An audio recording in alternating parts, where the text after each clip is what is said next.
Como a psicologia lida com vazio existencial? Essa é uma questão inicial do Wendell, que ele fez várias perguntas sobre esse tema. Eu vou falar delas, eu resumi um pouco, ele falou várias coisas interessantes, me deu ideia interessante para falar sobre o tema e para juntar áreas que parecem distantes, que é, por exemplo, a questão mais abstrata, questão de vazio, sentido da vida, que muitas pessoas associam mais com filosofia, com a área mais biológica, mais material, que as pessoas associam mais com a biologia mesmo, mas vamos pensar mais em termos de neurociências, e a psicologia está ali no meio. E, então essas três áreas a gente vai ver um pouco como elas podem ajudar a pensar nesse caso. Ele fala o seguinte: não enxergo nada de sentido intrínseco na existência que me faça querer fazer algo. Sei lá. Algumas vezes parece que tudo é só um monte de matéria se movendo ao acaso. Vou terminar a pergunta dele antes, né? E os casos onde mais vejo falar de cura do vazio é com o uso de cogumelos alucinógenos ou algum outro psicodélico. Acho que acredito mais nisso do que uma conversa dentro de uma sala, pois, mesmo na lucidez, os filósofos ficam sem respostas para qual motivo viver. Não quero desmerecer o trabalho da psicologia, é só uma crença minha. Essa causa parece uma questão bioquímica, mas estou aberto a novas experiências. Então vamos pensar em vazio existencial. Primeiro, vamos pensar nessa relação com a falta de vontade, porque muitas vezes a gente quer fazer algo porque a gente acredita em coisas, a gente vê sentido nas coisas e a gente sobre o que a gente pensa daquilo, né? Por que eu quero um trabalho? Porque alguma coisa eu quero daquilo ali. Tem sentido? Talvez seja o dinheiro, mas tem um sentido eu querer dinheiro. E às vezes quando você tem um vazio muito forte, você pode parar de ver sentido em qualquer coisa que você faça. Às vezes está ligado à depressão, mas não quer dizer que necessariamente a depressão seja causa. Pode ocorrer de um para o outro, a depressão favorecer isso, e esse vazio, essa crise existencial favorecer a depressão. Acho que essa que é a perspectiva que eu quero trazer aqui, que talvez seja um pouco diferente do que vocês estão acostumados, que é fazer essa junção entre o que é mais abstrato e o que é mais concreto. Mas vamos falar do abstrato primeiro, né? Ele seguiu o comentário dele, e fala: não enxergo nada de sentido intrínseco na existência que me faça querer algo. Algumas vezes parece só um monte de matéria se movendo ao acaso. Não enxergar algo intrínseco é interessante, por quê? Você está querendo uma resposta, você está querendo ver um sentido, você está querendo que exista um sentido e que você encontre. Mas a questão é, por que tem que ter sentido? Sabe? Será que tem sentido? Se não tiver, qual que é o problema? Entende? Porque o problema é você achar que tem sentido ou que tem que ter sentido. Mas talvez não precise ter sentido. Você pensar assim, já que você está levando para um lado mais material, o que você precisa para viver necessariamente? Pensa como um animal, uma situação da natureza mesmo, um estado de natureza. Você precisa de comida, água, oxigênio, não muito mais que isso. Então, outros animais não têm essa questão do sentido. O ser humano já tem essa abstração muito grande, ele começa a pensar no mundo muito além do físico. E é interessante isso, mas isso é fundado também em base biológica. A gente não tem como fugir da estrutura biológica porque é o nosso corpo. Então, isso é material também. É estranho, né? Porque a gente pensa muito em algo abstrato como algo fora do material, mas não é. E eu vou chegar lá e explicar um pouco melhor como que isso funciona. A questão é que você não precisa ter sentido. E pode ser desagradável para muita gente ouvir isso. Como assim não precisa ter sentido? Mas não precisa. Você pode ter se você quiser, mas não precisa. É interessante você falar que não tem, porque é desagradável e pode ser muito ruim. Só que pode ser positivo também. Porque se você não vê um sentido intrínseco, qual que é o sentido? Ou, se você não vê o sentido intrínseco, por que você não cria um sentido? Então você pode criar um sentido. Então é positivo no sentido de você construir algo. Se não tem nada para você seguir, você pode construir. Então, essa possibilidade de construção do sentido é muito positiva mesmo, né? Depois de você conseguir passar dessa fase negativa, que é não tem sentido, portanto, a vida é ruim, você pode ver que, pode ser neutro. E daí você pode construir acima disso alguma coisa. Na fenomenologia existencial é uma questão central essa questão do sentido. E ele falou nesse comentário também que recomendaram psicoterapia existencial, pode ser interessante. Porque, por exemplo, o Sartre falava muito da liberdade de sentido, que é a existência precede a essência. Então, primeiro eu existo, depois eu tenho sentido, depois eu adquiro o sentido da vida. E essa abertura de sentido, de ser coisas diferentes, de dar sentidos diferentes, é muito interessante porque te abre um espaço enorme de possibilidades. Também está presente em outras áreas, como a logoterapia, que trabalha muito propósito, sentido. Mas ainda na fenomenologia você tem o Heidegger, que é muito interessante. Eu lembro que eu li uns textos sobre ele, porque os textos dele mesmo são muito difíceis, não dá para ler. Ele falava de vários conceitos e assim, eu começava a perceber o que ele está falando. Eu falei, nossa, isso é muito doido. Por exemplo, estranhamento, que é começar a estranhar e questionar o sentido das coisas. Por que eu estou usando roupa, essa roupa? Por que eu como num prato? Por que eu bebo num copo? O que é ser uma pessoa boa? O que é ser uma pessoa ruim? O que é ser homem? O que é ser mulher? O que é sentido? Por que eu preciso ter sentido? O que é sucesso? Sabe, você começa a pensar assim, é mesmo, o que é isso aí? Porque a gente nasce, cresce com os sentidos já sendo dados pra gente sem que a gente questione. Então você vive, e ele fala por exemplo, de falatório, de cotidianidade, que é você viver sem perceber isso, você viver conforme os sentidos que te foram dados. Então você vive e faz coisas porque te deram sentidos, te ensinaram que você tem que trabalhar, que você tem que estudar isso, que você tem que falar assim, que você tem que pensar assim, que você tem que se relacionar assim, que você não pode fazer isso, não tem que fazer aquilo, não tem que sentir isso, não tem que pensar aquilo. Então isso tudo já foi dado a você. O ruim quando você começa a sair desse concreto, desses sentidos que foram concretizados, entre aspas, e você seguiu como se fossem verdades para a sua vida, você se depara com angústia, que é o elemento central nessa análise existencial. E você se depara com nada e você se sente mal. Se depara com, nossa, mas que loucura. É muito doido. Se você conseguir fazer essa análise uma hora, você vai ficar assim, caramba, é mesmo. Começa a pensar no sentido das coisas. E se existe um sentido? Se os sentidos que foram dados a você, eles realmente fazem sentido. Aí você vai ver que assim, às vezes você se depara com um nada. Vai ser o ser e o nada. Você vai pensar, e aí? Só que aí você tem a possibilidade de construção, né, de estabelecer sentidos, de dar sentidos, de construir.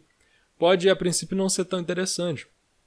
Mas né, você pode ganhar muito com isso, porque se você está não vendo sentido e você consegue construir e se dá bem com isso, você tem mais liberdade, que é outro elemento central, pensando em existencialismo. Você tem liberdade de dar sentidos diferentes para as coisas do mundo. E isso é muito louco, te abre a cabeça de uma forma assim, gritante e gigante mesmo. Você começa a ver o mundo de formas muito diferentes. Isso começa a te transformar bastante. Isso é algo positivo de algo que você está vendo como negativo nesse momento.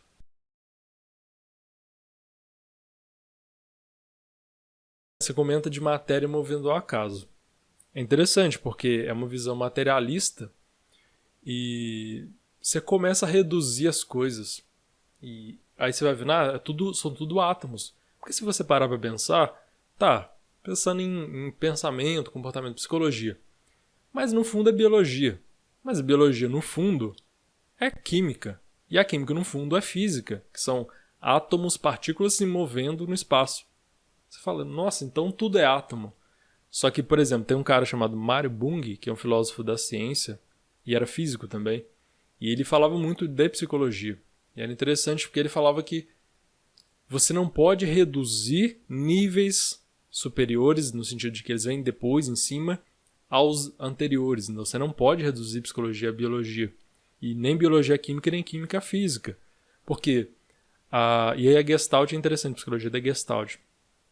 A ideia é o todo é maior que a soma das partes. Quando você tem um sistema, a interação desse sistema pode produzir um nível diferente que não é apenas o sistema inicial. Então, o movimento das partículas da física produz elementos químicos. São uma coisa diferente, que não se reduz, né? Se você for ver bem, funcionalmente não se reduz. E a química também. A biologia não vai se reduzir apenas à química. Nem a psicologia vai se reduzir apenas a esses 3 níveis abaixo. Essa é um pouco já dessa ideia de que, no fundo, você vai ver que pode ver que é tudo matéria, mas e aí é interessante até no Rick and Morty, que é aquela série que mexe muito com esses temas também. O Rick fala que o amor é só, enfim, substâncias químicas agindo no seu corpo com o objetivo de você acasalar e reproduzir. Mas, e não é uma perspectiva romântica aqui não, pode seguir comigo. Você não pode reduzir a experiência subjetiva a esses elementos anteriores. Porque a experiência que você tem, ela é diferente desse nível abaixo. Então, por exemplo, eu tenho meu cérebro que é eletroquímico, basicamente, e tem correntes elétricas correndo, substâncias químicas sendo funcionando o tempo todo. Só que isso produz uma mente, produz uma experiência subjetiva, uma qualia, um termo muito presente em filosofia da mente, nas discussões sobre mente, processos mentais. Essa substância ela é variável e ela é diferente, e eu percebo ela de forma diferente do que produz. Né? Então, pode ser lá que os íons de cálcio estão passando pelos meus neurônios e tudo mais, mas eu não estou percebendo isso, a minha experiência não é essa. Lógico, você pode tentar reduzir, no fundo não tem sentido porque tudo é átomo. Pode ser, mas você pode ver assim que, eu tenho essas coisas que são construídas de átomos, ok, mas assim, a minha experiência com elas vai ser qual? Eu vou reduzir realmente e vou achar que tudo é átomo, então nada importa? Você continua tendo reações e pensamentos que são nível superior. Então não dá para você reduzir lá embaixo. Né? Então essa é uma proposta um pouco... Você pode ver as coisas de uma forma material, mas tendo essa questão de superestruturas que são fundadas em outras e não se reduzem a elas. Tá? Essa é uma questão para a gente começar já a discutir a materialidade da coisa. Substâncias diversas também são ligadas a processos psicológicos interessantes. Por exemplo, interessantes no sentido científico mesmo, de você ter experiências com algo que parece transcendente. Né? Então, experiência de quase morte também tem isso. A pessoa vê uma figura espiritual, algo assim, tem algo que ela sente como se transcendesse a matéria. E isso até vai um pouco além da perspectiva que você está trazendo da matéria. Mas o interessante disso, independente da realidade ou não, é a experiência que a pessoa tem com isso. Então, se ela acredita naquela experiência, aquela experiência psicológica, psicofisiológica, pode ser transformadora para ela de uma forma radical mesmo, né? E de várias formas. Mas aí você vê que tem um elemento psicológico nisso. Pode ter um elemento biológico, com certeza tem, porque tem um substrato biológico para psicologia, mas você vê que a experiência psicológica não é redutível totalmente a isso. Redutível? Reduzida totalmente a isso. E aí você fala o seguinte: eu acho que acredito nisso, mais nisso do que numa conversa dentro de uma sala, pois mesmo na lucidez, filósofos ficam sem respostas para qual motivo viver, e ok. Ele fala que é mais uma questão bioquímica, mas estou aberto a novas experiências. Aí o que você está pensando é o seguinte: é um preconceito que eu já tive. E demorou para sair mesmo estudando psicologia, que eu pensava, como é que a conversa vai mudar as coisas, sabe? A questão é mais material mesmo, sei lá, minha cabeça que está funcionando diferente. Mas você tem tem coisas muito interessantes sobre isso, que é, primeira forma de ver as coisas. Eu acho que uma forma que atrapalha muito a pensar em psicologia é dualismo, que é uma herança muito cartesiana, que é pensar em cérebro, em corpo e mente como coisas separadas, e não são. Corpo e mente são uma coisa só, são níveis diferentes de uma mesma materialidade. Então, obviamente, coisas químicas vão afetar o seu processamento cognitivo, o seu funcionamento mental, você pensa e tudo mais, mas o inverso também acontece. Então, assim, você tem o que é o bottom-up, que eles falam que é o de baixo para cima, de dentro, né, de baixo para cima, né, do biológico mais para o psicológico, e o top-bottom, que é o de cima para baixo. Você tem um monte de experimentos, linkando, por exemplo, efeitos de psicoterapia no cérebro, modificando estruturas cerebrais, funcionamento, padrões de ativação neural. Isso é muito louco, porque você vê bem, e é um assunto que eu gosto muito, você tem uma integração. E, na verdade, é muito óbvio, que pensa assim, o que é a educação, por exemplo? A aprendizagem. E a aprendizagem é um processo central aqui. A psicoterapia é uma forma de aprendizagem, que é uma mudança na forma que você pensa nas coisas, é uma mudança de conhecimento também. Você aprende a vida toda, então você aprendeu os sentidos. Um animal não tem sentido na vida. Ele não fica aprendendo que o sentido da vida é trabalhar. Não tem isso. A gente tem. Você pode ter aprendido um monte de sentidos e em algum dado momento, e essa aprendizagem veio de conversa, veio de linguagem. A linguagem é uma forma de comunicação. Então veio de conversa, você aprendeu, internalizou, isso tem sentido. Chegou um momento que você pensou, não tem sentido. Eu estou falando assim, você de modo geral agora, não sei exatamente o caso particular, né? Não tem muita informação sobre isso. Mas você aprende a vida inteira e você internaliza e beleza, você chega a um ponto, não tem sentido essas coisas. Só que você também aprendeu a pensar sobre não ter sentido. Ou o seu pensamento é fruto também do que você aprendeu de toda essa materialidade que se formou no seu cérebro. Porque a aprendizagem é modificação neural, é modificação estrutural. Os neurônios existe síntese de proteína, os neurônios vão crescendo, os bracinhos vão tanto crescimento neuronal como de conexões, como reforçamento de conexões. Então, por exemplo, conexões neurais que ativam juntas, por exemplo, sobre uma memória que você tem, memória qualquer. Elas ativam juntas, quanto mais você lembra, você ativa mais e elas são mais ativáveis. Essas conexões esses neurônios ficam mais conectados.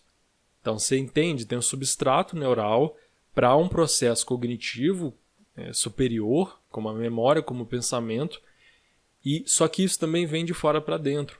Porque o que é, né, a conversa? A conversa é, eu estou produzindo, estou vibrando aqui cordas vocais, estou produzindo uma onda sonora, vai entrar no seu ouvido, vai ser convertido em sinal elétrico e vai ter uma produção, uma modificação eletroquímica no seu cérebro, vai modificar materialmente e psicologicamente o seu cérebro sem que você nem mesmo tenha tanta resistência assim, por exemplo.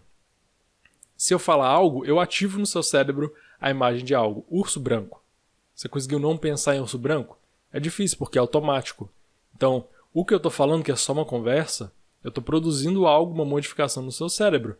E se eu mudo padrões de ativação elétrica no seu cérebro, eu mudo também esses processos mentais que são produzidos por essa materialidade. Então, dependendo de como você pensa, o que você consome de informação, e o cérebro é um grande processador de informações, você vai alterando o funcionamento dele. Então, por exemplo, você lê muita filosofia que questiona o sentido e que às vezes é pessimista, altera também esse funcionamento. Eu lembro que eu tinha essas questões, acho que a maior crise existencial que eu tive foi meses antes de eu entrar no curso de psicologia, e até influenciou na minha entrada, que eu pensava assim, eu fiquei muito mal, eu ficava assim, não queria fazer nada, só na cama, além da preguiça, era uma questão de buscar sentido mesmo. Eu até tinha relações boas e vida de boa, mas eu pensava, não tem sentido isso, nada tem sentido, e ficava ali vegetando. Eu pensava, eu vou entrar na psicologia para estudar e ou isso vai acabar com a minha cabeça de vez, ou vai me ajudar de alguma forma. E assim, me ajudou muito. Hoje em dia, não é que a psicologia... Hoje em dia eu vejo um sentido, me move a fazer as coisas, eu gostar muito de aprender. Né? A psicologia é o meu foco, mas eu gosto de filosofia, de neurociências, de outras áreas que estão relacionadas a comportamento e pensamento. E acho que um pouco do problema era eu pensar demais. Eu sou assim, eu penso demais, eu questiono muitas coisas. E eu lia Schopenhauer, As Dores do Mundo, e ia chorar no banho. Você fala, nossa, acabou com a minha vida, ler isso. E ficava lendo Nietzsche e tal, uma parte mais pessimista dele. Só que aí me levava para um lado meio ruim. Só que também é positivo no sentido de eu ficar questionando isso é útil. Então tem muito a ver com a psicologia. E eu vejo como eu, por exemplo, eu gosto de compartilhar psicologia. Não tem sentido intrínseco nisso, não é? A minha missão na vida é isso. Mas eu construí isso. Então isso foi construído por mim. Eu gosto disso. É um sentido, digamos assim, artificial. Não é natural, não está escrito em lugar nenhum, não está no meu código genético que o sentido da minha vida vai ser esse. E não é que seja só isso também, você pode ter vários sentidos para várias coisas. Mas é um sentido para mim é central. Para mim, eu gosto de fazer isso, eu gosto das consequências disso, por exemplo, eu estar falando isso com você, isso vai te ajudar de alguma forma, pelo menos eu espero. Alguém vai conseguir tirar coisa boa disso. E é legal conseguir ter esse efeito nas pessoas. E quando você fala é só conversa, eu já tive essa ideia, só que eu fui mudando bem devagar, porque eu sou bem... Tento entender bem assim, o que mudou no meu cérebro então? Eu fui entendendo, conversa pode ter um efeito, mas eu fui buscando, né? O que muda? E eu fazendo essa conexão entre filosofia, psicologia, neurociências principalmente, é interessante porque eu vou vendo isso do mais abstrato, que é questionar o sentido da vida, ao mais concreto, que é como que o bracinho do meu neurônio vai lá conectar com outro neurônio. Como que essa ativação neural vai produzir meu certo tipo de pensamento. E mais interessante, como que certo tipo de pensamento vai provocar uma modificação neural que vai afetar como eu penso, como eu me comporto. Isso é tudo muito louco para mim, sabe? Isso... Questionar o sentido é bom, você encontrar respostas também por que a gente questiona o sentido, ou possibilidades de pensar em sentidos, é extremamente interessante, sabe? Então, como eu te falei, eu também tive uma crise existencial e eu usei isso de uma forma positiva. Não estou dizendo que é fácil e que só porque eu fiz é assim, não é assim. Cada pessoa tem suas próprias questões. Mas acho que 2 pontos centrais aqui que eu queria deixar. Integração. Então, não fica pensando que mente é uma coisa que está não sei aonde, que afeta o corpo. Não é assim. A mente é parte do seu corpo. Então é uma coisa só. Então a gente está conversando agora, está afetando tanto você quanto a mim mesmo também. Eu estou lendo os que você comentou, né, os padrões ali de tinta que estão imprimidos em símbolos, que são as letras que formam palavras, são processados pelo meu cérebro de uma certa forma, que levam a padrões de ativação elétrica e química diferentes. Então, assim, todo esse vídeo foi construído em cima da comunicação, da conversa. Então, o que você falou foi um estímulo para eu pensar em tudo isso. Então, você me afetou, né, psicologicamente, filosoficamente e biologicamente, e eu estou fazendo isso ao contrário. Né? Então, a gente está ganhando com essa conversa. Então, pensa bem como que está tudo integrado. Você tem que olhar para vários níveis e não limitar uma coisa só, tipo, é só biológica, é só psicológica, porque tudo se afeta, tudo está interligado e está interagindo. E o segundo ponto, né, acho que esse ponto mais material, eu posso ter exagerado demais na densidade desse tipo de conteúdo, mas como essa perspectiva mais materialista está presente, eu acho que é interessante pegar essa base material e comentar sobre ela, mas chegar ao ponto que talvez seja o mais importante para muita gente, que é a possibilidade de criar sentido. Então, mesmo que você não veja sentido na existência, chegou num ponto, está lidando com essa angústia de não ver sentido, você pode chegar num ponto neutro, que é, tá ok, não tem, e a partir de não tem você pode construir. Então, isso te dá liberdade. Você pode dar sentido o que você quiser. Isso pode te angustiar mesmo, também a possibilidade de escolher sentidos, de produzir sentidos, mas pode te dar a liberdade radical também. De eu posso mudar minha vida radicalmente dependendo de de que sentidos eu crio para a minha própria vida. Estendi muito, mas é um assunto muito legal. Você me deu a oportunidade de englobar, integrar essas perspectivas mais materiais, mais abstratas, e as duas são importantes. Eu gosto de ver de todos os níveis, do mais básico ao mais abstrato que a gente consegue produzir com esses cérebros que são feitos de átomos se movendo. E espero que ajude. Você comenta comigo, né? Você, qualquer pessoa que está vendo, comenta para eu saber, né? Seu feedback e eu entender, sim. A gente conversar e conseguir se modificando e produzindo novos sentidos. E ficou poético esse final. Ficou bonito. Abraço.